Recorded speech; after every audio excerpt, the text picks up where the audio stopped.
But before I get that in, Yogi Adityanath, the Chief Minister of Uttar Pradesh, is speaking as the Mahakumbh concludes. Let's listen. सलाहकार श्री अवनीश कुमार अवस्थी जी, प्रमुख सचिव गृह Sanjay Prasad ji,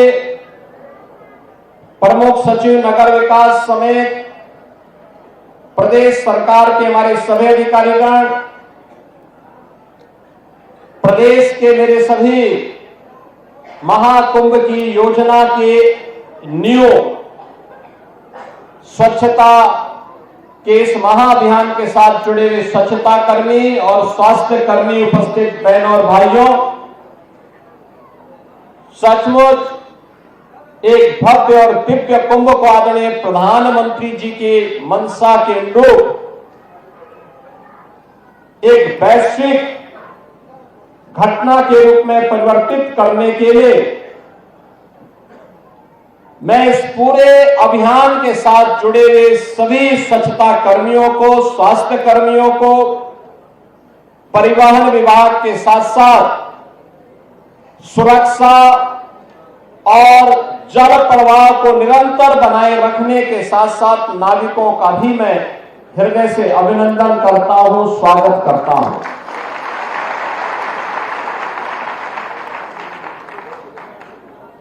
team भावना से जब कोई कार्य होता है तो उसके परिणाम ऐसे ही होते हैं जैसे प्रयागराज महाकुंभ के आज हम सबके सामने है।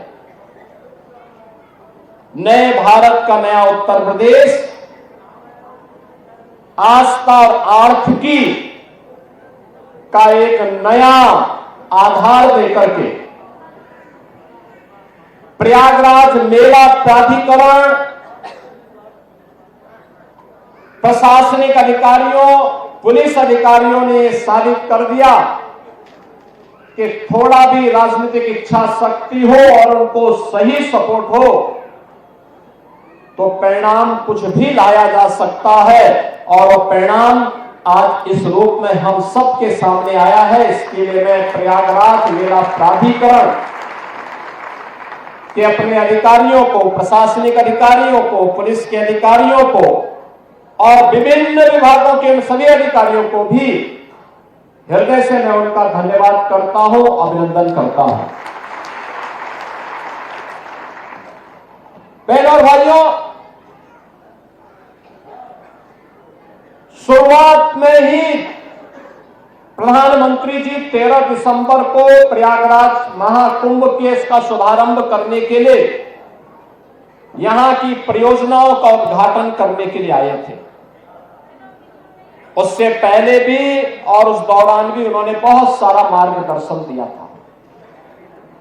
भारत सरकार के सभी अधिकारीगण और सभी मंत्रालय इस आयोजन को उत्तर प्रदेश सरकार के साथ मिलकर के सफलता की नई ऊंचाई तक पहुंचाने के लिए प्राण प्रण से जुटे थे।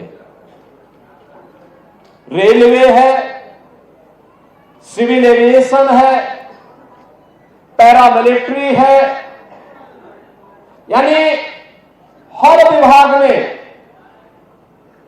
अपने स्तर पर इस आयोजन में भरपूर सपोर्ट किया, सहयोग किया और इसमें आर्थिक रूप से भी सहयोग करते हुए प्रयागराज की कायाकल्प को करने के लिए सड़क परिवहन मंत्रालय ने भी जो योगदान किया, आज महाकुंभ के बहाने प्रयागराज सिटी एक आधुनिक सिटी और स्मार्ट सिटी के रूप में चमक रही है।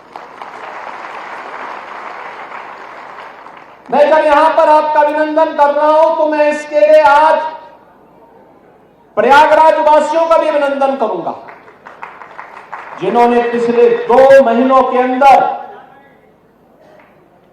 बिना किसी संकोच के इस पूरे आयोजन को अपने घर का आयोजन माना।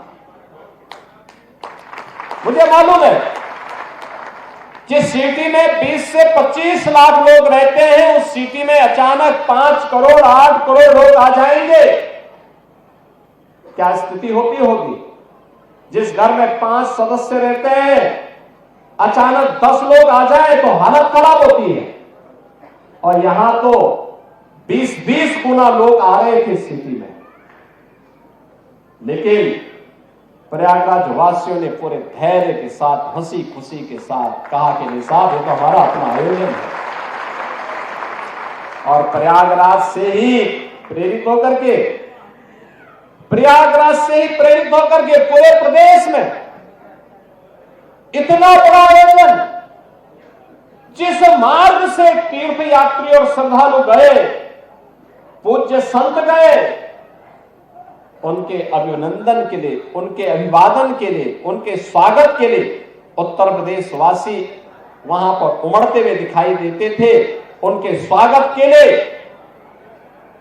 उस धरती का धूल चूमने के लिए वह वहां पर उतावले से प्रतीक्षा करता था, उनका स्वागत करता था, आतिथ्य सत्कार करता था।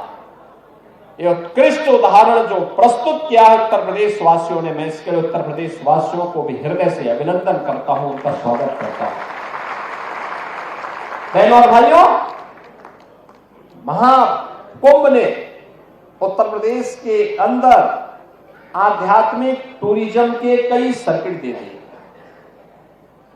एक प्रयागराज से मां विंध्यवासिनी का धाम होते हुए काशी का, जैसे प्रयागराज में 13 जनवरी से 26 जनवरी तक पूरा समागम था, करोड़ों की संख्या में। कोई दिन ऐसा नहीं था जिस दिन मिनिमम 1.5 करोड़ श्रद्धालु न रहे हो, और यह संख्या 10 करोड़ तक पहुंची थी।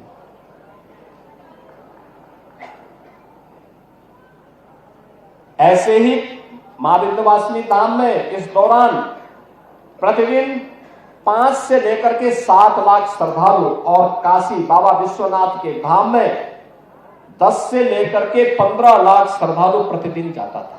एक सर्किट यह बना, एक सर्किट बना अयोध्या धाम और गोरखपुर का। अयोध्या धाम में प्रतिदिन इस दौरान 7 लाख से लेकर के 12 लाख श्रद्धालु प्रतिदिन अयोध्या धाम गया, और गोरखपुर में 1 जनवरी से लेकर के कल तक प्रतिदिन 2 लाख 2.5 लाख श्रद्धालु इस दौरान वहां जाता था। तीसरा सर्किट बना प्रयागराज से श्रृंगवेरपुर होते हुए लखनऊ और नैमिषारण्य का। लाखों की संख्या में श्रद्धालुओं का जमावड़ा वहां रहा। चौथा सर्किट बना प्रयागराज से लालापुर, राजापुर और चित्रकूट का। और 5वां सर्किट बना प्रयागराज से बुंदेलखंड एक्सप्रेसवे पकड़ करके श्रद्धालु जन मथुरा, वृंदावन और सुख तीर्थ की यात्रा के लिए भी गए हैं, बड़ी संख्या में, लाखों की संख्या में। और मैंने जो कहा ना, आस्था का यह इतना विशाल समागम दुनिया के अंदर कभी नहीं हुआ, कहीं नहीं हुआ।